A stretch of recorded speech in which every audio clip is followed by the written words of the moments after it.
When my team and I mark assessments, in other words, we listen to performance evaluations of actual coaching sessions under the guidance of the ICF core competencies and principles, we are identifying the following 5 items. Now, these 5 guidelines can be used so that you know exactly what is being looked for and how. Number 1, opportunity. As a coach, you are meant to be listening to your client in a way that you identify and spot the opportunities in the conversation for further exploration or inquiry. If you miss vital opportunities because you're too focused on the process, you're being too mechanical, or you're not listening well enough, or perhaps you don't feel fully equipped to meet that opportunity, that can count against you and lower your overall skill set as a coach. Once you've heard an opportunity and spotted it, it's about how you respond to that opportunity. And an opportunity could be something the client has said or not said, or the way they've said it. Now, how you respond is also what you say, how you say, and when you say that. Are you responding at an associate entry level, beginner coach level, a professional level, or a master coach level? Are you even responding as a coach?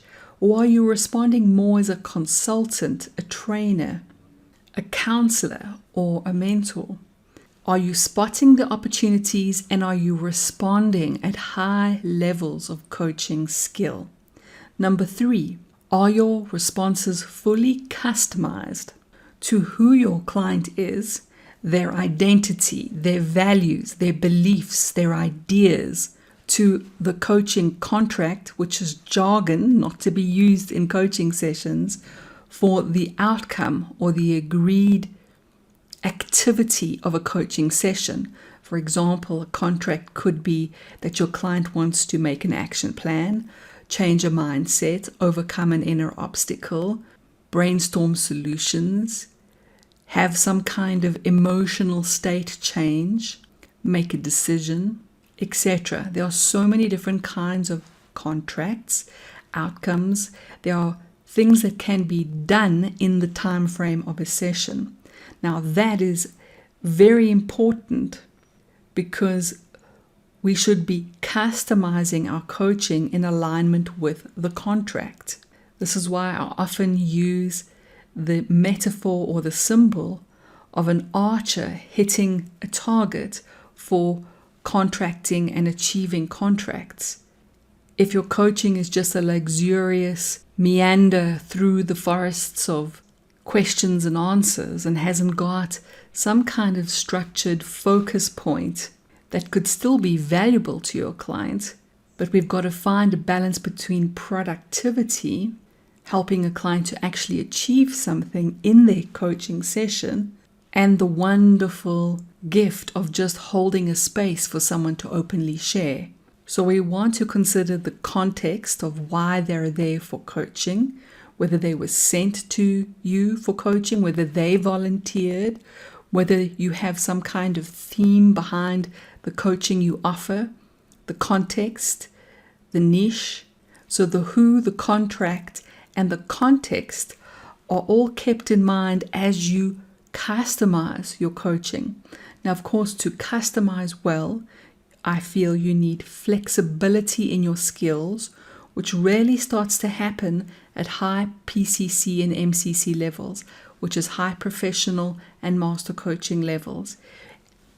You also can benefit from having a comprehensive toolbox with lots of different frameworks and processes to adapt and draw from. If you have very one-dimensional, limited coaching skills, or can only offer what I call to-do list coaching, you're going to find it difficult when it comes to customizing, and you might struggle to reach professional and master levels, keeping yourself locked in to associate or beginner coaching levels. Number 4, when marking assessments, we, as in those of us who have the privilege of listening to your coaching and offering valuable, caring feedback, are listening for evidence. We're not deciding wrong or right or good or bad. We're gathering evidence. We're looking for, is there sufficient evidence that you are coaching meeting the ICF core competencies? Now, some competencies require just a touch of evidence. Some competencies are implied, and you don't actually have to provide evidence in the session itself. But there are many competencies that you really do need to show substantial and significant evidence to prove that you can coach at a certain level, at a professional and master level. We are also listening for contra-evidence, some of those deal breaker moments where you step outside of the realm of coaching and there is evidence that moves against your capacity to offer professional coaching. So we are gathering evidence. We're not judging in the sense of judging you as a person. We are evaluating the session, looking for proof of demonstration of the ICF competencies. And finally, number 5, a worthwhile point is that there's a difference between inquiry and exploration. As defined by the ICF, sometimes it's enough just to lightly inquire. So an inquiry is when you ask a single question because you lightly want to inquire about something and then you move on in the session.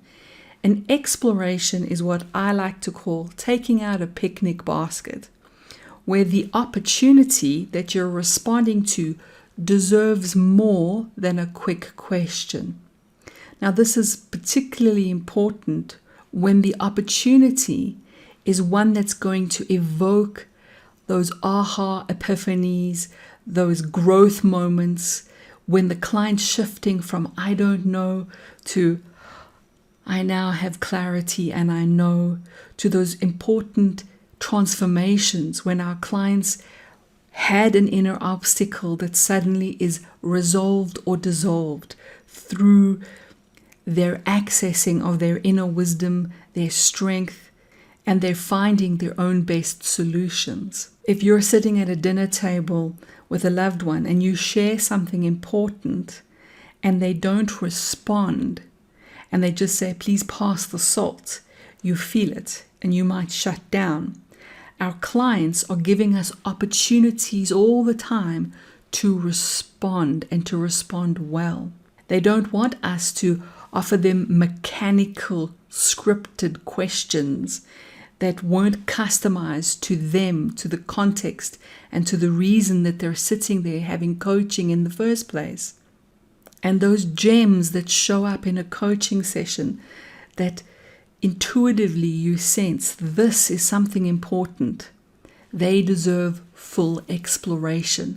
They deserve that you take a little side road for a moment, invest a few minutes or more, take out a picnic basket, metaphorically with your client, and hang out there to discover more and to dig a little deeper.